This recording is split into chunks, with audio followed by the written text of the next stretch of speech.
7 खबर सबसे हटके।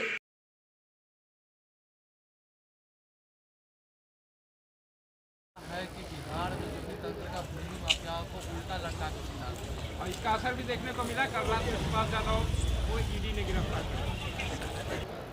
बिहार में माननीय नीतीश जी, माननीय सम्राट चौधरी और विजय सिन्हा जी के तहत नया कानून बना है और वह कानून बहुत ही आवश्यक था, क्योंकि जो शराब माफिया, ज़मीन माफिया, बालू माफिया, ये तीनों मिलकर के बिहार को बर्बाद कर रहे थे। और इस सरकार में इस कानून के तहत सभी अपराधियों को भी सजा होगी और माफियाओं पे निश्चित तौर पे नकेल कसा जाएगा। कल सुभाष यादव को देर रात गिरफ्तार किया। जो जैसे कर्म करिएगा वैसा फल भुगतिएगा।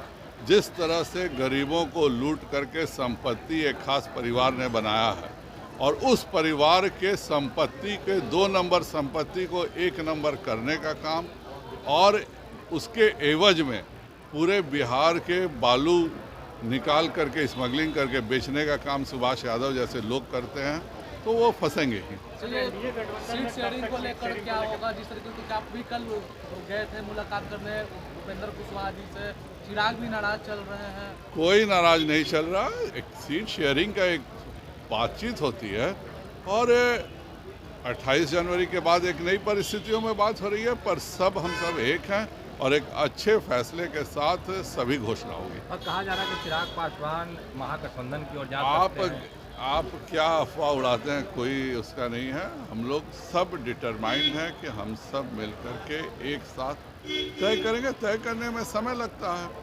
5 दल हैं तो 5 दल का एक समय लगता है, पर एक बहुत ही अच्छे माहौल में सभी के साथ बात हो रही है। एनडीए में ऑल इज वेल हो जाएगा? कभी गड़बड़ था ही नहीं तो हो जाएगा का क्या मतलब है? बिहार में छापामारी का दौर चल रहा है। ईडी सक्रिय है, आचार संहिता लगनी है। भाजपा को डर बिहार से हो चुका है। बिहार में जन सैलाब तेजस्वी जी के नेतृत्व में चल रही है।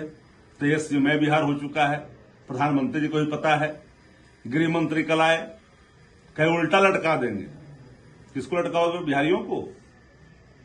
बिहारी माकुल जवाब देना जानता है, कड़ा जवाब देगा। ऐसा उल्टा लटकाएगा भाजपा के लोगों को कि फिर दोबारा ये बात कहने की साहस नहीं जुटा पाएंगे भाजपा के लोग। विपक्ष के नेताओं के खिलाफ ईडी सीबीआई का इस्तेमाल क्यों हो रहा है? इसलिए कि भाजपा डरी हुई है। भाजपा पार्टी लड़ नहीं रही है देश के अंदर में, संस्थाएं लड़ रही है। ईडी, सीबीआई, आईटी, क्या हो रहा है देश के अंदर में? जितने भ्रष्टाचारी की आप चर्चा करते थे, शुभेंदु अधिकारी, मुकुल राय से लेकर के अजित पवार तक की चर्चा करो, हेमंत बिस्वा शर्मा जो मुख्यमंत्री बने हुए असम के, क्या क्या आपने कहा, फिर पार्टी में मिल गए, सारे भ्रष्टाचार समाप्त हो गए। देश की जनता देख रही है, मुद्दों की चर्चा होगी देश के अंदर में, चाहे किसान का हो, नौजवान का हो, आम आदमी का हो। मोदी बनाम मुद्दा इस देश में लड़ाई 2024 में होगी। मोदी हारता हुआ दिख रहे हैं, भाजपा डरी हुई है, तो विपक्ष के नेताओं के खिलाफ सीबीआई, ईडी का इस्तेमाल हो रहा है।